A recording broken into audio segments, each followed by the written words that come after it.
میرا بچپن کسی خوفناک خواب جیسا تھا۔ بہترین اداکارہ۔ لڑائیاں تو ہر گھر میں ہوتی ہیں مگر ہمارے گھر ذرا زیادہ ہوتی تھیں۔ ماں باپ لڑ پڑیں تو بچوں کو سمجھ ہی نہیں آتی کہ کس کا ساتھ دیں، دونوں ہی اپنے ہوتے ہیں،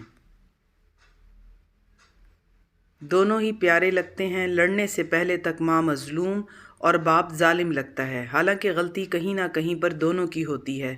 میرا بچپن کسی خوفناک خواب سے کم تھوڑی تھا۔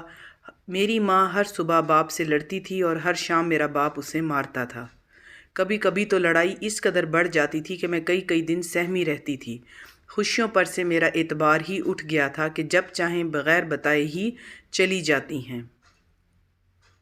ایک دن تو گھر میں قیامت ٹوٹ پڑی۔ امی ابو کی لڑائی کچھ زیادہ ہی بڑھ گئی۔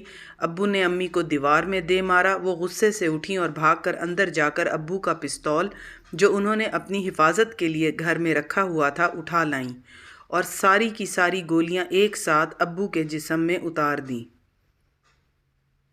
اس حادثے کے بعد ابو قبرستان اور امی جیل چلی گئیں۔ میں لاوارث ہو کر در بدر پھرتی ایک دن اپنی خواہشوں اور خوابوں کا بیگ باندھے اس بڑے شہر میں آ گئی۔ آج جب مجھے بہترین اداکارہ کے ایوارڈ سے نوازا گیا تو اسٹیج پر میرے آنسو نہیں رکتے تھے کہ تمام عمر نامکمل ہو کر مکمل ہونے کی اداکاری ہی تو کرتی آئی ہوں۔ فرق صرف اتنا ہے کہ پہلے میں خود کو خود ہی مانتی تھی، پر آج ساری دنیا نے مان لیا کہ میں بہترین اداکارہ ہوں۔